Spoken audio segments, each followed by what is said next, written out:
Welcome back. I'm Mike Roberts, your host, and we're here to talk about increasing and maintaining diversity in tech beyond the perks. While some companies think they can lure people in with unlimited PTO and dogs in the office, we're here to talk about how you get and keep them. Snack Walls is powered by San Diego Code School, a social enterprise committed to developing tech equity through our groundbreaking apprenticeship program backed by a profitable tech services company. Our business model is bringing diversity into development by putting early career software engineers on appropriate level projects with our oversight, providing companies with quality software engineering services at significant cost savings. I'm going to throw it over to our special guest today. In a few sentences, can you tell us who you are and what it is that you do? Yeah, thanks, Mike. I'm great to be here. I'm an associate research scientist at the Qualcomm Institute, UC San Diego, and I'm trained as a neuroscientist. I'm really fascinated by the intersection of cognitive neuroscience, learning, and technology. And a couple of years ago, I started building sensor-enabled video games for cognitive training and assessment. And this led to like this really wonderful internship program for neurodiverse young adults. We host 25 young adults each summer in teams of 5 supported by a coach. But this took me in a completely different direction where I actually now think a lot about workforce development. I'm also a co-founder of a small tech company. So I think about workforce development there. But yeah, so that's me. Weird neuroscientist person who's ended up in software dev. All right. So I'm guessing you have some thoughts on some of this subject matter. I'm hearing from some tech leaders that finding diverse talent is a challenge. What are your thoughts? You know, I think that this is a place where like the old adage about insanity applies, right? If if you're doing the same thing over and over again and you're expecting different results, that's kind of the definition of insanity. There's plenty of diverse talent out there, plenty. But if you want your company to find that diverse talent, you're going to need to do things differently. You're going to need to look in different places, and you're going to need to change your hiring practices. There's a lot that goes into that, not just hiring, but about retention too, right? And so you got to look at your workplace culture, and does it support or not support diverse new employees? So, one thing that I learned from our internship experience is that the role of the coach is extremely valuable, right? This is a person I like to think of as a seasoned work buddy. But part of that buddy's job is spending time with this new talent and trying to help them learn the ropes so they make fewer painful mistakes on their own. Yeah. Yeah. Mistakes are fine as long as you learn from them, right? It's a learning opportunity. So I like that. What do you think about the push with some tech companies to eliminate the requirement for CS degrees for software engineering roles? Absolutely. I think in some ways I'm a case in point. Obviously I'm a neuroscientist, I've got a PhD, but I've seen many people along the way convert into software because it's cool, because it's fun. Who doesn't like creating things? You don't necessarily need to have a degree in it. And in fact, I'd even go as far as saying some of our professional programs don't train people for what they need on that first day on the job because they're not actually working in groups. They don't know how to work with other team members who aren't necessarily trained exactly like them. And that's an important skill. Okay, so that leads into the next question, which is, do you think an apprenticeship model might work for tech roles?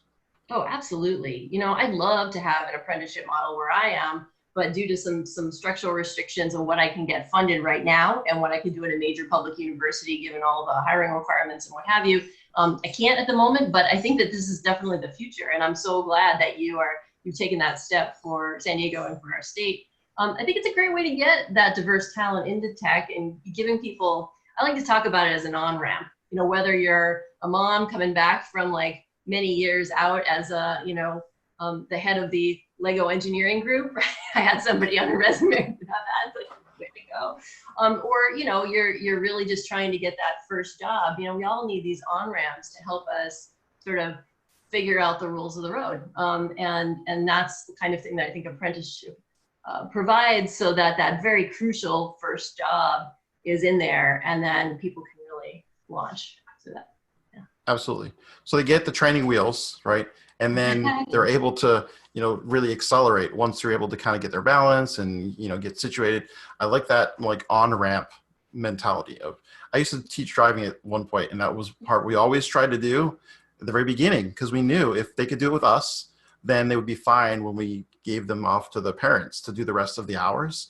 So it was kind of like a mini apprenticeship, right? We took the hardest part, which was getting on and getting off the freeway, got all the nerves out, And now they're ready to do that, with more practice. So.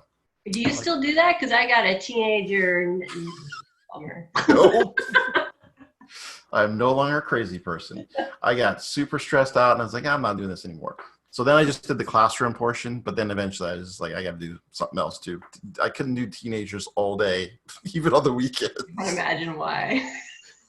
It's quite a ride though. It is. So we talked about getting diverse staff. What advice would you share with companies that are looking to retain diverse staff? Yeah, this is something that I feel like we need more work in, right? So there's a bunch of groups out there they're really trying to help with that, getting people in the job. But, this isn't the kind of thing that's done in an afternoon or a weekend. We need to have, or we wouldn't be having this discussion, right? So it's good work. It's really important work, but it involves really rethinking some institutionalized practices about where we look for talent, how to retain it.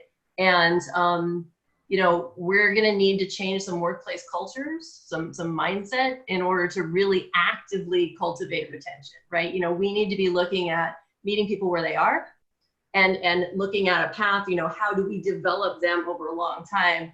Not like, do you fit the bill of what I need tomorrow? That's unhealthy. So. Yeah, and I love that approach of thinking about meeting people instead of let's make sure they're a cultural fit in our organization. It should be the opposite.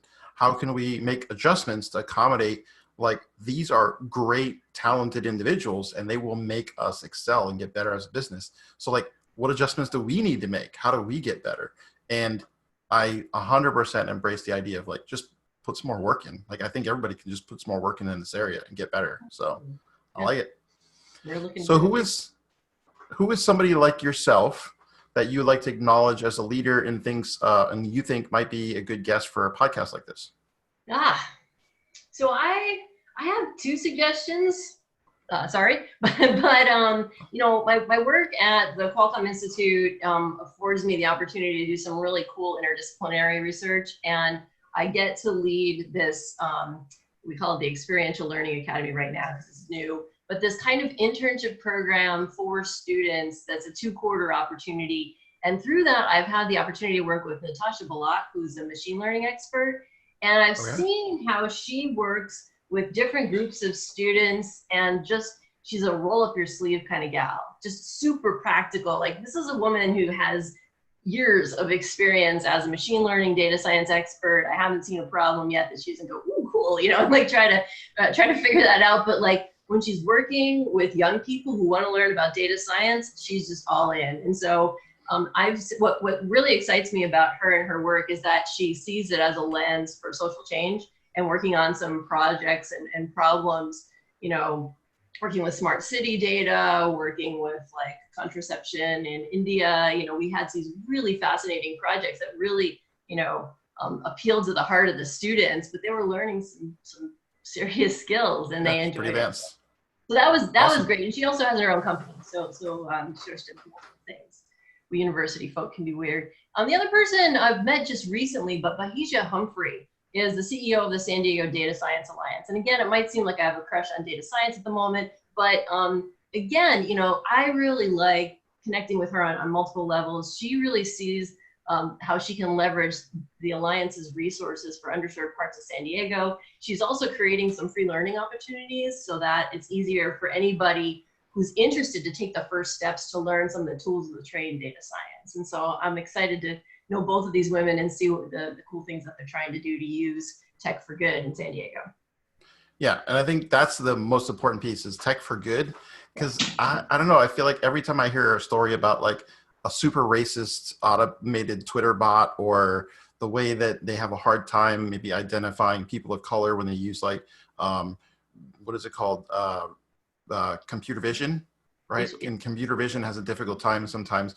I just think, man, maybe we need some more diverse people on those teams to make sure that we're not missing that segment. And it's a perfect example of how diversity and inclusion is going to make your software better.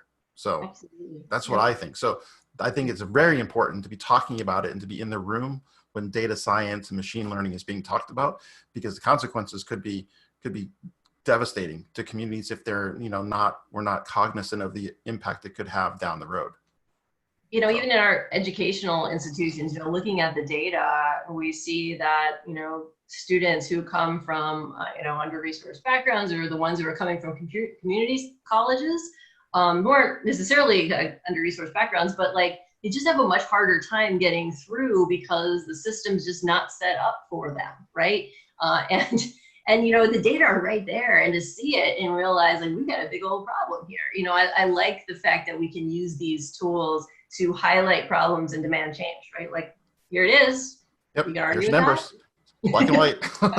Exactly. Awesome. So where can we find out more information about the work that you're doing? Or maybe this would be a great time to do a shameless plug of anything that you got going on. Well, thank you. Well, so I like to wear a number of hats, sometimes at the same time for a very odd look, but you can find me, the Power of Neurogaming Center that I direct at the Qualcomm Institute can be found at pong-center.ucsd.edu. You can learn more about our internship program that's really formulated a lot of these ideas about workforce development at neurodiverseinternship.com. And also I had this great opportunity to co-found a company I mentioned in the beginning called BrainLeap Technologies with my longtime colleague, Gene Townsend, and also my longtime husband, Jeff Coleman, and Jeff is serving as the CEO. So we took these games that Gene and I helped develop to improve kids' attention and executive function skills, and we made them publicly available. And that's what the company is now doing. And you can learn more about them at brainleaptech.com. So awesome. That's me, those hats. Great. So now the most difficult question of them all, what have you been snacking on lately? What's your favorite snack? So this is a weird one because I've been trying to get more protein in my diet. I've done the COVID pounds things, and I'm done with that. I'm now doing the COVID exercise thing. So we're lots of protein, and I am really, really enjoying, but I have to wrest it away from my soccer playing son who also likes it. There's this chocolate dried peanut butter powder that is good in anything, but it's particularly good in Greek yogurt. It's called PB Fit 2 chocolate vegan something. Something like that. But it's basically like chocolate peanut butter powder that you can put in milk or you can put in yogurt, and I love it. It's just insane. It's just insanity. Chocolate and peanut butter. But it's you can add. I know, but it's just, it's fantastic. That's all I have to say. Fantastic. Agreed. I'm loving it. Awesome. So we have a few minutes left. We can either end early. You could share maybe something else that you're working on, or you could ask me a question. What would you like to do? Well, I want to learn more about the apprenticeship program. Where do you see it going next? Like I kind of, you've done a ton of work to get this off the ground in the first place. But what do you need to take it to the next level? What's your dream for that? Okay, so it's twofold. First, I just want to make sure that the San Diego community starts to sort of internally within companies do some of this on their own. So I knew that getting it started in San Diego was going to require a different mentality and mindset, and that it would be something where some companies would need to see an example proven first before they adopted it and made some internal changes. So I'd love to see it become a thing in San Diego, where it's not just the San Diego Code School, but it's kind of adopted really widespread across our whole tech ecosystem. Because we had a pretty good sized tech ecosystem here in San Diego. And so I think we have the capacity to get lots and lots of people to the skill set where they can be super productive.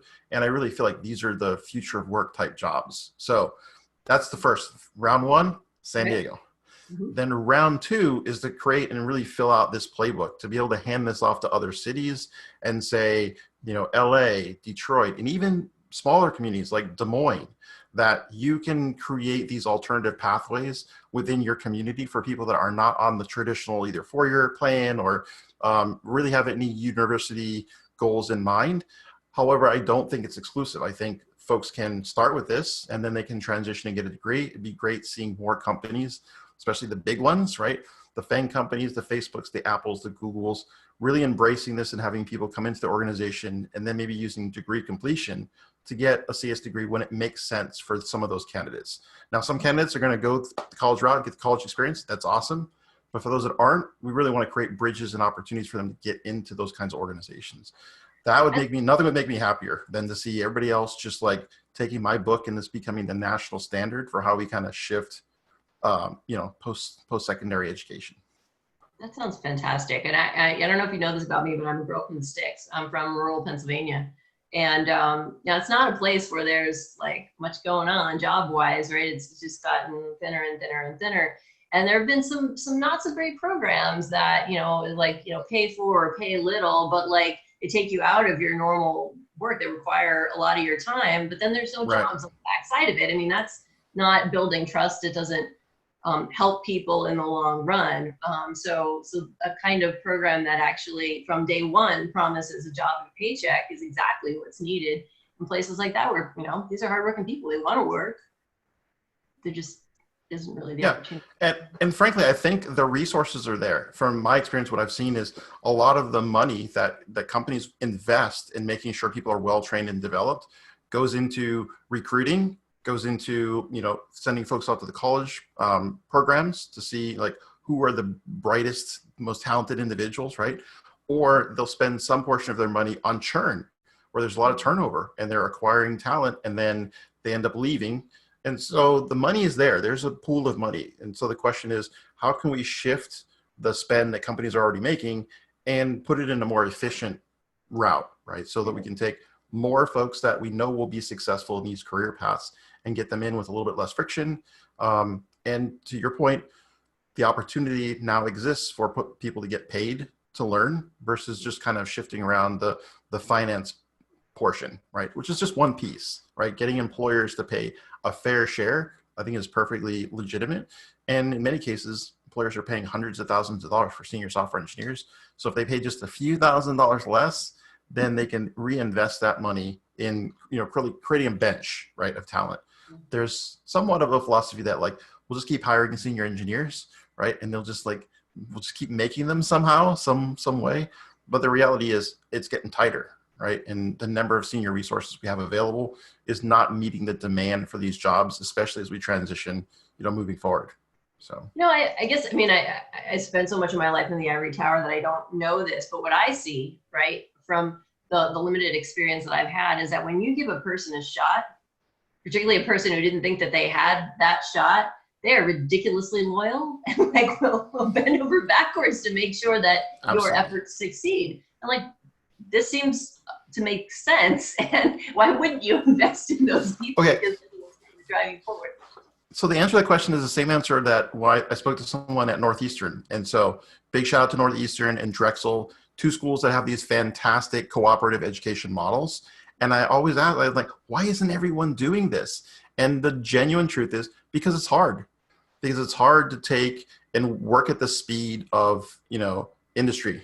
And instead, the speed at which academic sometimes works a little bit slower. And it's, there's just more hoops and hurdles that you've got to adjust to when you're making changes to your curriculum, developing those long-term relationships so that year after year, you can get folks into those roles. And so I get it. I get those pieces. And so some parts of those systems aren't going to change. But what we can change is what happens outside of that. And I think as we start to kind of bulk up some of these alternative pathways, they can generate wonderful outcomes, but they've somehow been sort of like looked at as like, well, that's sort of like a second class thing, right? And so we even started kind of using this term new collar to talk more about how these jobs can have real solid, well-paying career paths. And you shouldn't just think of jobs that require CS degrees as that's the only way of going about that path, right? There's alternative methods. They exist, they work. I'd love to see more people doing them, but I acknowledge that they are hard. So that's the genuine reason why, right? We'll see if we can get some more of those to schools like UCSD. I know the Qualcomm Institute is keen. Absolutely, that's the, it's more than project-based learning. It's like, how do we really create a pipeline of, you are going to be engaged in projects that impact the community from day one throughout your graduation. Yeah. That's so much more valuable. You have something like concrete to talk about, not, your favorite, 102 class. Yeah. Yeah. Well, this has been an awesome conversation. I know we went super deep for a little bit there, but I think valuable insight about some of the mechanics of like what it's going to take to kind of get this economy jump started in terms of filling the gaps for these roles. So thank you very much for coming on the program, Leanne. I really appreciate it. Thank you. Have a great day. The San Diego Code School is a proud sponsor of the Snack Walls podcast. The San Diego Code School is leading companies to tech equity. The tech-enabled apprenticeship program is a venture whose heart is to do a lot of social good and do good work. You can help San Diego Code School secure funding for change by hiring developers, bringing a team in to relieve your backlog, or becoming a program sponsor. You can visit us on the web for more information at http://stcs.io.